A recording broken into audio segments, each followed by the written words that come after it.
Hello class seventh, कैसे हैं आप सब। आज की इस वीडियो में हम देखेंगे क्लास सेवन्थ विज्ञान का चैप्टर नंबर 17 और चैप्टर का नेम आप देखो, वन हमारी जीवन रेखा।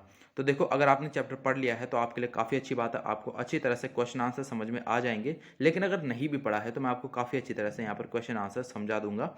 तो अब देखो, आप अपनी कॉपी और पेन उठाओ और चलो मेरे साथ क्वेश्चन आंसर्स को सॉल्व करने। तो देखो, इस चैप्टर के अंदर सबसे पहला प्रश्न आपके पास अभ्यास में प्रश्न एक है। देखो, समझाइए कि वन हमारे रहने वाले जंतु। ठीक है। अब देखो, आपको बताना है कि जो वन में जंतु रहते हैं ना, वो किस प्रकार वनों की वृद्धि करने और पुनर्जनन में सहायक होते हैं। क्योंकि आपको पता है, जंगल है तो जंगल में जानवर तो रहेंगे। ठीक है। अब वो जानवर वनों की वृद्धि और पुनर्जनन में किस प्रकार से सहायक होते हैं, आपको ये बताना है। तो देखो, मतलब सहायता करते हैं किस प्रकार से वो वनों की। तो देखो, निम्न तरीकों से वनों में रहने वाले जंतु वन की वृद्धि करने और पुनर्जनन में सहायक होते हैं। कैसे? ये जंतुओं के जो अपशिष्ट पदार्थ जैसे गोबर आदि को सूक्ष्म जीव सरल अवयवों में विभाजित कर देते हैं। अब देखो, जंतु हैं तो जंतु क्या करेंगे, अपशिष्ट पदार्थ जैसे कि गोबर, ये सारी चीजें जंतु करेंगे। तो अब क्या होगा, इस गोबर को जो सूक्ष्म जीव होते हैं वो सरल अवयवों में परिवर्तित कर देते हैं, जो कि क्या करता है, फिर मृदा को आवश्यक पोषक तत्व प्रदान करते हैं। अब जो सरल अवयव जो आसानी से कंज्यूम कर लिए जाएंगे पेड़ पौधों के द्वारा, ठीक है, तो इन सब चीज़ों में वो उन्हें बदल देते हैं सूक्ष्म जीव। फिर देखो, तथा पौधों की वृद्धि एवं विकास में सहायक होते हैं ये सारी चीज़ें। ये क्या करते हैं, जंतुओं और पादपों के जो कार्बनिक अपशिष्ट पदार्थ हैं उसको मृदा को ह्यूमस प्रदान करते हैं। अब जो सूक्ष्म जीव है वो क्या करता है, जो जंतुओं और पादपों द्वारा जो कार्बनिक अपशिष्ट पदार्थ होता है, यानी कि जिसमें कार्बन होता है, उसको सूक्ष्म जीव क्या करते हैं, सरल अवयवों में परिवर्तित कर देते हैं और मृदा को ह्यूमस प्रदान करते हैं। ठीक है। अब देखो, यह वनों की वृद्धि एवं पुनर्जनन में सहायता करते हैं। आगे देखो, कुछ जंतु पादपों के बीज को बिखरने में मदद करते हैं। अब देखो, जैसे कि इसका एक अच्छा सा उदाहरण देता हूँ आपको। जैसे चिड़िया होती हैं, वो क्या करती हैं, फूलों पर जाती हैं। ठीक है, फूलों पर बैठती हैं। या फिर आप मान के चलो, जैसे कोई भंवरे होते हैं, ठीक है, मधुमक्खियाँ होती हैं, वो फूलों से रस लेती हैं, तो अपने साथ क्या करती हैं, फूलों के बीज को, पराग को, इसको भी अपने साथ ले जाती हैं और दूसरी जगह पर बिखेर देती हैं। जैसे चिड़िया ही है, वो किसी पेड़ से फल खाती है, तो फिर उसका जो बीज होता है वो दूसरी जगह वो बिखेर देती है। ठीक है, साथ में खाते खाते अगर जाते हैं तो इससे क्या होता है, इधर उधर भी बीज गिरता रहता है और वहां पर भी पेड़ उगते रहते हैं। तो इससे क्या होगी, जो वृक्ष यानी कि जो वन है उसमें क्या होगी, वृद्धि होगी, ज़्यादा पेड़ वहां पर उगने लगेंगे। ठीक है, तो इस प्रकार ये पौधों की वृद्धि और पुनर्जनन में सहाय करते हैं। ये कौन? जानवर। ठीक है, जीव जंतु। अब देखो, प्रश्न 2 है आपके पास। समझाइए कि वन बाढ़ की रोकथाम कैसे करते हैं। ठीक है। अब देखो, आपने सुना होगा कि जो वन होते हैं ना, वो क्या करते हैं, बाढ़ की रोकथाम में बहुत ज़्यादा सहायक होते हैं। कैसे होते हैं, तो देखो, वृक्षों की जड़ें जल के रिसाव में सहायता करती हैं। वृक्षों के कारण ही मृदा जल को बांधे रखती है और बाढ़ को रोकती है। अब देखो, आपने पढ़ा होगा कि क्या करती है, मिट्टी क्या करती है, जल को सोख लेती है। ठीक है, तो अब देखो, मिट्टी अगर जल को सोख लेगी तो फिर क्या होगा, मिट्टी गीली हो जाएगी और मिट्टी फिर गीले होने में बहने के ज़्यादा चांसेस हैं। तो देखो, इसमें क्या होता है, जब क्या होता है, बारिश के पानी से मिट्टी गीली होती है तो मिट्टी क्या करती है, पानी को पकड़ के रखती है और मिट्टी को पेड़ों की जड़ें पकड़ कर रखती हैं। ठीक है, तो देखो, वन वर्षा जल के प्राकृतिक अवशोषक होते हैं। अब देखो, वर्षा का जितना भी जल होता है ना, अगर वो शहरों में गिरता है, कहीं पर गाँव में, तो लोग क्या करते हैं, वो नहरों के द्वारा कहीं और बह जाता है। ठीक है, नदियों में चले जाता है। लेकिन जो जंगलों में गिरता है वो क्या सीधा होता है, वो तो सीधा जंगलों के द्वारा अवशोषित कर लिया जाता है। क्योंकि जंगलों में सब जगह मिट्टी होती है, तो मिट्टी क्या करती है, पानी को अवशोषित कर लेती है। जब बारिश का पानी पेड़ों और पौधों की पत्तियों पर गिरता है तो यह सीधे जमीन पर नहीं गिरता, यह धीरे धीरे वन भूमि पर टपकता है और बाढ़ को रोकता है। अब देखो, क्या होगा, अगर डायरेक्ट सारा का सारा पानी जब क्या होता है, जमीन पर गिरेगा, तो वो क्या करेगा, एकदम से मिट्टी उसे सोख नहीं पाएगी और फिर क्या होगा, मिट्टी भी इधर उधर उड़ने लगेगी। और दूसरी चीज ये है कि वो सारा पानी जमीन पर ही बहने लगेगा। लेकिन जंगलों में बिल्कुल विपरीत होता है, क्योंकि जंगल पूरे पेड़ों से भरे हुए होते हैं। तो वहां पर क्या होगा, जब बारिश गिरेगी तो पहले वो पेड़ों के ऊपर, उसकी पत्तियों पर, टहनियों पर गिरेगी और फिर वहां से हल्के हल्के टपक टपक के जमीन पर गिरेगी, जिससे कि जमीन को पानी को सोखने का अच्छा टाइम मिल जाएगा। ठीक है, अच्छा समय मिल जाता है। अब देखो, प्रश्न 3 है आपके पास। अपघटक किन्हें कहते हैं, किन्हीं दो अपघटकों के नाम बताइए और ये वन में क्या कार्य करते हैं, आपको ये भी बताना है। ठीक है, तो देखो, पादपों एवं जंतुओं के मृत शरीर को ह्यूमस में परिवर्तित करने वाले सूक्ष्म जीव अपघटक कहलाते हैं। ठीक है, तो ये अभी हमने पढ़ा कि क्या करते हैं, कुछ सूक्ष्म जीव क्या करते हैं, ह्यूमस प्रदान करते हैं, किसको, मृदा को, मिट्टी को। तो ह्यूमस, अब हमने यही पूछा है कि अपघटक किन्हें कहते हैं। तो दो देखो, पादपों एवं जंतुओं के जो मृत शरीर होते हैं ना, जब मर जाते हैं वो, तो उसको ह्यूमस में परिवर्तन करने वाले जो सूक्ष्म जीव होते हैं उन्हीं को अपघटक कहते हैं। ठीक है, जीवाणु एवं कवक अपघटक होते हैं। जीवाणु आपने देखे होंगे छोटे छोटे, जो कवक जो फंगस जैसी लग जाती थी, ठीक है, जो मरे हुए जानवर होते हैं उन पे, तो उसी को अपघटक कहते हैं। ये वन में बहुत ही महत्वपूर्ण भूमिका निभाते हैं, ठीक है, ये भी याद रखना। ये वन में अपघटक पौधों के लिए आवश्यक पोषक तत्वों की आपूर्ति को बनाए रखते हैं, ठीक है। अब देखो आगे आपके पास प्रश्न 4, वायुमंडल में ऑक्सीजन और कार्बन डाइऑक्साइड के बीच संतुलन बनाए रखने में वनों की भूमिका भी आपको समझानी है, ठीक है। आपको पता है कि हमारे वायुमंडल में बहुत सारी गैसेज हैं, जिसमें से सबसे ज़्यादा कौन सी है? नाइट्रोजन है, दूसरे नंबर पर हमारी ऑक्सीजन है, और फिर कार्बन डाइऑक्साइड और अदर गैसें हैं। तो देखो यहाँ पर आपको ये बता रखा है कि वायुमंडल में ऑक्सीजन और कार्बन डाइऑक्साइड के बीच जो संतुलन बनाते हैं ना, उसमें आपको वनों की भूमिका बतानी है कि वन उसमें क्या कार्य करते हैं। तो देखो पेड़ क्या करते हैं? पेड़ पौधे सूर्य के प्रकाश में प्रकाश संश्लेषण की क्रिया द्वारा ऑक्सीजन छोड़ते हैं। अब देखो पेड़ क्या होते हैं? पेड़ आपको पता है प्रकाश संश्लेषण की प्रोसेस करते हैं, ठीक है, क्रिया करते हैं, जिसमें क्या होता है वो ऑक्सीजन को छोड़ते हैं, ठीक है, और वे वायुमंडल में ऑक्सीजन और कार्बन डाइऑक्साइड के संतुलन को भी बनाए रखते हैं। आपको पता है प्रकाश संश्लेषण में जो पेड़ पौधे होते हैं वो ऑक्सीजन को छोड़ते हैं और कार्बन डाइऑक्साइड को ग्रहण करते हैं, ठीक है। तो इस तरह से वो क्या करते हैं? कार्बन डाइऑक्साइड को ग्रहण कर रहे हैं, ऑक्सीजन को छोड़ रहे हैं। तो इस क्रिया के दौरान पौधे वायुमंडल से कार्बन डाइऑक्साइड का अवशोषण भी करते हैं और पौधों द्वारा छोड़ी गई ऑक्सीजन का उपयोग सभी जीवधारी श्वसन के लिए करते हैं। तो देखो यहाँ पर क्या हो रहा है, हम क्या करते हैं, हम ऑक्सीजन को ग्रहण करते हैं और कार्बन डाइऑक्साइड छोड़ते हैं। तो पेड़ पौधे ठीक उल्टा करते हैं, वो कार्बन जो प्रकाश संश्लेषण प्रोसेस है उसमें क्या करते हैं, वो कार्बन डाइऑक्साइड को ग्रहण करते हैं और फिर ऑक्सीजन को छोड़ते हैं। जिससे क्या करते हैं, जितने भी जीवधारी होते हैं, ठीक है, जितने भी जीव हैं धरती पर, वो क्या करते हैं, फिर ऑक्सीजन का उपयोग कर कर श्वसन करते हैं, ठीक है। जीवधारियों द्वारा विभुक्त कार्बन डाइऑक्साइड पौधे पुनः ग्रहण करके ऑक्सीजन छोड़ते हैं, ठीक है। यही जो मैंने अभी आपको बताया, इस प्रकार वायुमंडल में कार्बन डाइऑक्साइड तथा ऑक्सीजन के बीच संतुलन बना रहता है, ठीक है। तो ये आपको बता रखा है। देखो ये पादप है और ये जंतु है। जंतु ने क्या किया, कार्बन डाइऑक्साइड छोड़ा, तो वहीं जाकर कार्बन डाइऑक्साइड पादप ने ग्रहण कर लिया, फिर पादप ने ऑक्सीजन छोड़ा तो फिर वही जंतु ने ग्रहण कर लिया। तो इसी तरह से साइकिल चलता रहता है, ठीक है। होप आपको समझ में आया होगा। अब देखो प्रश्न 5 है, देखो समझाइए कि वनों में कुछ भी व्यर्थ क्यों नहीं होता, ठीक है। वन में जितनी भी चीजें होती हैं उनमें से कुछ भी व्यर्थ नहीं होता, ठीक है, वेस्ट नहीं होता। कैसे? तो देखो वन विभिन्न प्रकार के जंतुओं के लिए आश्रय प्रदान करता है। अब देखो विभिन्न प्रकार के जंतुओं को आश्रय देता है, यानी कि आपको पता है जंगल में बहुत सारे बहुत तरह के कीड़े मकोड़े जानवर, ठीक है, और पक्षी सब चीज रहते हैं, ठीक है। तो ये सब क्या है? वन क्या है उन सब का, यानी कि जंगल क्या है उन सब का? घर ही तो है, ठीक है। एक तरह से वो उनको आश्रय प्रदान कर रहा है।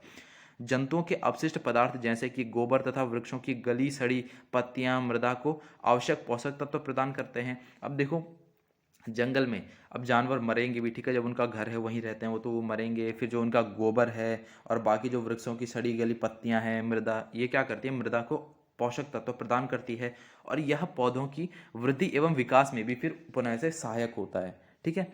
मृत जंतु भी यहाँ पर आप देखो गिद्धों, कौवों और गीदड़ कुत्तों तथा कीटों का भोजन बन जाते हैं। अब देखो जो जानवर मर जाते हैं ना, उनको क्या करते हैं, उनको जो गिद्ध होते हैं, आपने सुना होगा, बड़े बड़े पक्षी जैसे होते हैं, ठीक है, पक्षी ही होते हैं मतलब, ठीक है, बड़े बड़े गिद्ध होते हैं, कौवे होते हैं, गीदड़ होते हैं, कुत्ते, ये सब क्या करते हैं, इनको खा लेते हैं, ठीक है, जो इनका भोजन बन जाते हैं फिर। अब देखो अपघटक भी उनके मरे हुए अवशेषों को ह्यूम्स में बदल देते हैं। अब अपघटक भी अभी हमने ऊपर पढ़ा, वो क्या करते हैं? अपघटक क्या होते हैं? सूक्ष्म जीव होते हैं जो क्या करते हैं, जो मरे हुए जीव जंतु हैं उसको वो बदल कर उसको ह्यूम्स में बदल देते हैं, ठीक है, और मृदा को ह्यूम्स प्रदान करते हैं, जिससे मृदा की उर्वरा शक्ति यानी कि उपजाऊ शक्ति, ठीक है, आप मानो शक्ति में वृद्धि होती है। और इस प्रकार वनों में कुछ भी व्यर्थ नहीं होता, ठीक है। जितना भी कुछ होता है वनों में, सब किसी ना किसी का मतलब सब चीज किसी ना किसी तरह से यूजफुल होती है वनों के लिए।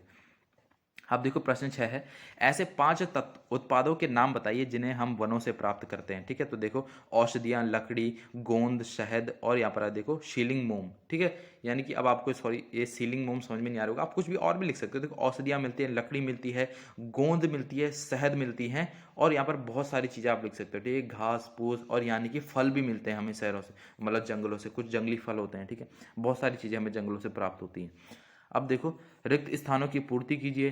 कीट, तितलियां, मधुमक्खियां और पक्षी पुष्पीय पादपों में डैश में सहायता करती हैं। किस में सहायता करती हैं? देखो परागण में सहायता करते हैं। जो भी मैंने बताया था वो क्या करते हैं, पराग को लेकर दूसरे पुष्पों पर बैठ जाती हैं, ठीक है। वन डैश और डैश को परिशुद्ध करते हैं। किसको? जल और हवा को क्या करते हैं? शुद्ध करते हैं। अब देखो शाक वन में डैश परत बनाते हैं, क्या करते हैं, शाक वन में निम्न परत बनाते हैं। ठीक है, अब देखो अगला है आपके पास यहाँ पर घ में, वन में शयमान पत्तियां और जंतुओं की लीद मृदा को समृद्ध करती है।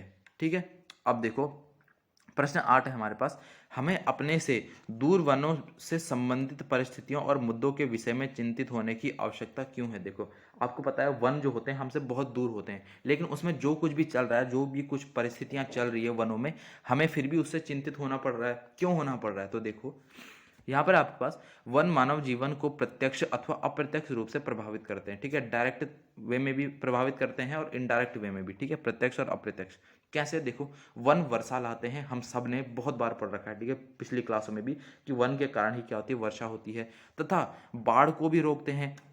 हमने देखा वन वर्षा को भी लाते हैं, बाढ़ को भी रोकते हैं। देखो हमारे लिए कितने यूजफुल है। ये वायुमंडल में ऑक्सीजन एवं कार्बन डाइऑक्साइड के बीच संतुलन भी बनाए रखने में महत्वपूर्ण भूमिका निभाते हैं। तो देखो कितना इंपॉर्टेंट है, देखो मतलब हमारे जीवन से रिलेटेड, यानी कि देखो मेन चीज़ हमारे लिए क्या है, प्राणवायु है, सांस है। ठीक है, ये क्या होती है, जब पेड़ ही नहीं होंगे, जंगल ही नहीं होंगे, तो फिर तो दुनिया में पूरी कार्बन डाइऑक्साइड ही फैल जाएगी। ठीक है, ऑक्सीजन तो होगी नहीं, बचेगी ही नहीं। तो देखो ये भी वो बहुत इंपॉर्टेंट काम करते हैं। फिर देखो वनों में महत्वपूर्ण उत्पाद प्राप्त होते हैं, जैसे कि जिनसे जो जीवन के लिए अनिवार्य हैं। ठीक है, औषधियाँ, बहुत सारी चीज़ें हमें वनों से मिलती है। वन खाद्य श्रृंखलाओं का भी भाग होते हैं, इसलिए हमें अपने से दूर वनों से संबंधित परिस्थितियों और मुद्दों के विषय में चिंतित होने की आवश्यकता बिल्कुल है।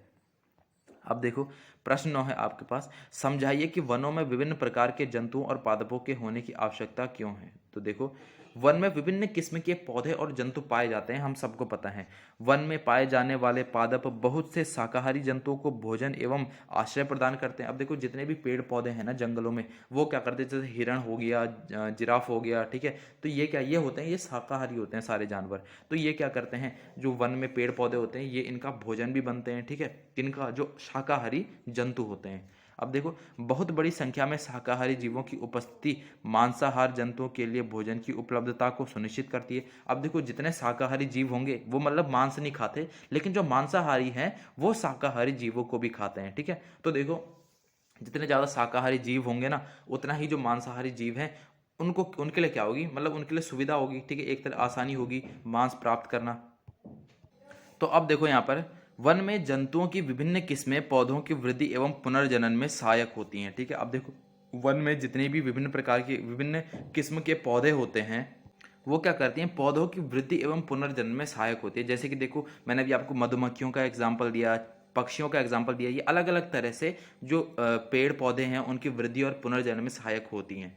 देखो अपघटक पौधों एवं जंतुओं के कार्बनिक पदार्थ को ह्यूमस में तोड़कर लगातार मृदा को आवश्यक पोषक तत्वों की आपूर्ति करते हैं, और इस प्रकार वन एवं गतिक सजीव इकाई हैं जो जीवन और जीवन में जीवन क्षमता से भरपूर है। ठीक है, अब देखो अगला है हमारे पास प्रश्न 10, चित्र 17.15 में चित्रकार चित्र को नामांकित करना और तीरों द्वारा दिशा दिखाना भूल गया है। ठीक है, तीरों पर दिशा को दिखाइए और चित्र कम, यहाँ पर आप देखो चित्र कम निम्नलिखित नामों द्वारा नामांकित कीजिए। अच्छा, कम निम्नलिखित नामों द्वारा, तो देखो मैं समझ गया, यहाँ पर आपको दे रखा है एक चित्र दिया है। ठीक है, जो चित्रकार है वो इसमें जो जितनी भी चीज़ें हैं ना उनको वो नाम देना भूल गया, जो चित्रकार है, और इस चित्र को भी वो नाम देना भूल गया। तो देखो इसमें देखो बादल, वर्षा, वायुमंडल, कार्बन डाइऑक्साइड, इन सब चीज़ों को आपको इस चित्र में भरना है कि कहाँ पर क्या है। ठीक है, तो देखो बादल आपको दिख रहे हैं क्या, बादल आपको यहाँ पर दिख रहे हैं ऊपर, ये देखो ये रहे बादल। मैं आपको सीधा इमेज में ही ले जाता हूँ, चलो देखो सबसे पहले हमारे पास यहाँ पर है ऊपर ये बादल। ठीक है, अब देखो ये क्या हो रही है, ये हो रही है वर्षा। अब देखो ये जो नीचे आपको पानी दिख रहा है ना, मैं आपको एक बार वापस दिखाता हूँ। देखो बादल, ठीक है, वर्षा हमने देख ली। वायुमंडल क्या है, ये पूरा जो सब कुछ आपको दिख रहा है ये वायुमंडल है। आई थिंक यहाँ पर भर भी रखा है वायुमंडल आपके पास। अच्छा, कार्बन डाइऑक्साइड भरा हुआ है। फिर देखो कार्बन डाइऑक्साइड तो आपको दिखा ही रखा है, कौन छोड़ रहा है, देखो पेड़ क्या कर रहा है, कार्बन डाइऑक्साइड को छोड़ रहा है और इधर से पेड़ ऑक्सीजन को ग्रहण कर रहा है। तो देखो एक चीज मैं आपको बताता हूँ, यहाँ पर आपके लिए कंफ्यूजन बनेगा। अभी मैंने क्या बोला कि पेड़ कार्बन डाइऑक्साइड छोड़ रहा है। देखो एक चीज होती है, जब फोटोसिंथेसिस प्रोसेस यानी कि प्रकाश संश्लेषण जब क्रिया होती है, तो उस वक्त पेड़ क्या करते हैं, कार्बन डाइऑक्साइड को ग्रहण करते हैं। ठीक है, अपने अंदर लेते हैं और ऑक्सीजन को छोड़ते हैं। लेकिन रात के वक्त देखो सूर्य का प्रकाश तो होता नहीं है, तो उस वक्त पेड़ भी क्या करता है, श्वसन करता है, और उस वक्त पेड़ भी ऑक्सीजन को ग्रहण करता है और कार्बन डाइऑक्साइड को छोड़ता है। लेकिन दिन के समय में जो ऑक्सीजन छोड़ता है ना पेड़, उसकी मात्रा बहुत अधिक होती है, जिससे कि वो रात को जो ऑक्सीजन ग्रहण करता है ना वो बहुत कम होती है। ठीक है, तो इतना ध्यान रखना कि प्रकाश संश्लेषण की प्रोसेस के दौरान ही पेड़ जो होते हैं वो कार्बन डाइऑक्साइड को ग्रहण करते हैं, ऑक्सीजन को छोड़ते हैं। लेकिन रात के समय तो देखो धूप नहीं होती, तो उस वक्त पेड़ भी श्वसन करेगा, तो उस वक्त वो ऑक्सीजन को ही ग्रहण करता है। ठीक है, तो यहाँ पर आप देखो कार्बन डाइऑक्साइड, आप मान के चलो यहाँ पर दिन हो रहा है तो कार्बन डाइऑक्साइड पेड़ ग्रहण कर रहा है और ऑक्सीजन को छोड़ रहा है। फिर देखो पादप, तो पादप आपको दिख रहा है, पादप क्या है, ये पूरा पूरा आपको पादप दिख रहा है। ठीक है, फिर है जंतु, जंतु आपको ये हिरण दिख रहा है, यहाँ पर इस पर एरो करके आप हिरण लिख दो, मतलब जंतु लिख दो। यहाँ पर मृदा भी आपको दिख रही है, ये सारी क्या है, ये मृदा है। फिर अपघटक आपको दिख रहे हैं क्या यहाँ पर, तो देखो ये छोटे छोटे शायद ही पेड़ के जड़ों पर इधर बैठे होंगे अपघटक, आई थिंक यहाँ पर नीचे ही होने चाहिए। ठीक है, हाँ ये देखो छोटे छोटे, मतलब वो दिखाई नहीं दे रहे। ठीक है, अपघटक आपको पता है सूक्ष्म जीव होते हैं, तो दिखाई नहीं देंगे, तो नॉर्मल सी बात है वो मिट्टी में ही होंगे। ठीक है, तो इधर आप कहीं पे भी एरो बनाकर लिख देना। फिर देखो मूल, तो देखो यहाँ पर आपको मूल यहाँ पर कहीं पर भरा हुआ नहीं दिखा रखा है। ठीक है, तो मूल या फिर आप यहाँ पर जड़ भी लिख सकते हो, इसके नीचे आप डाल दो। ठीक है, फिर है आपका यहाँ पर भौम जल स्तर, तो भौम जल स्तर यहाँ पर आप देखो ये नीचे जो आपको दिख रहा है ना, ये मिट्टी के अंदर पानी है। ठीक है, मतलब धरती के अंदर जो होता है अंडरग्राउंड पानी होता है वो वाला है ये पानी। ठीक है, ये एक क्रॉस सेक्शन आपको दे रखा है पेड़ का। अब देखो अगला प्रश्न है आपके पास, निम्नलिखित में कौन सा वन उत्पाद नहीं है। ठीक है, गोंद, प्लाईवुड, सील करने की, यहाँ पर आप देखो लाख, और यहाँ पर कैरोसिन। तो देखो कैरोसिन जो है वो वन उत्पाद नहीं है। ठीक है, कैरोसिन हमें जंगलों से नहीं मिलता, कैरोसिन हमें जो तेल की खाने होते हैं वहां से मिलता है, समुद्रों से मिलता है। ठीक है, 12वां प्रश्न देखो, निम्नलिखित में कौन सा वक्तव्य सही नहीं है। ठीक है, कौन सा सेंटेंस जो है वो सही नहीं है। वन मृदा और अपरदन से, वन क्या करते हैं, मृदा को अपरदन से बचाते हैं, तो देखो ये सही है। ठीक है, वन क्या करते हैं, मृदा अपरदन को बचाते हैं। ठीक है, मृदा जब उड़ती है, ठीक है, इधर उधर नहीं जानते, वन मृदा को पकड़ के रखते हैं। वन में पादप और जंतु एक दूसरे पर निर्भर नहीं होते, तो यही वाला यहाँ पर गलत दिख रहा है। ठीक है, ये वाला आपका गलत है। फिर देखो वन जलवायु और जल चक्र को प्रभावित करते हैं, ये भी सही है। वन मृदा वनों की वृद्धि और पुनर्जनन में सहायक होती है, तो ये भी सही है। लेकिन ये वाला देखो, वन में पादप और जंतु एक दूसरे पर निर्भर होते हैं। ठीक है, हमने ऊपर कितना कुछ पढ़ा कि कौन सा जो शाकाहारी होते हैं वो मांसाहारियों नहीं, जो मतलब मांसाहारी होते हैं वो शाकाहारियों पर निर्भर होते हैं, शाकाहारी पेड़ पौधों पर निर्भर होते हैं। तो वन में जितनी भी चीजें हैं वो एक दूसरे पर निर्भर होती हैं, लेकिन यहाँ पर लिखा है कि नहीं होती, तो ये वाला आपका गलत है। 13वां प्रश्न देखो, सूक्ष्म जीवों द्वारा मृत पादपों पर क्रिया करने के से बनने वाले एक उत्पाद का आपको नाम लिखना है, तो बालू, मशरूम या फिर ह्यूम्स, तो यहाँ पर हमारा होगा ह्यूमस। ठीक है, तो ये सब कुछ हमने पढ़ लिया है और यहाँ पर आपके इस चैप्टर के सारे क्वेश्चन आंसर्स कंप्लीट हो जाते हैं। एंड क्लास 7 आप अदर सब्जेक्ट के question answer videos modern master ji के चैनल पर देख सकते हैं, मैंने सभी पे वीडियो बना रखी है। बाकी तब तक के लिए पढ़ाई करते रहें और मॉडर्न मास्टर जी का नाम भी रोशन करें।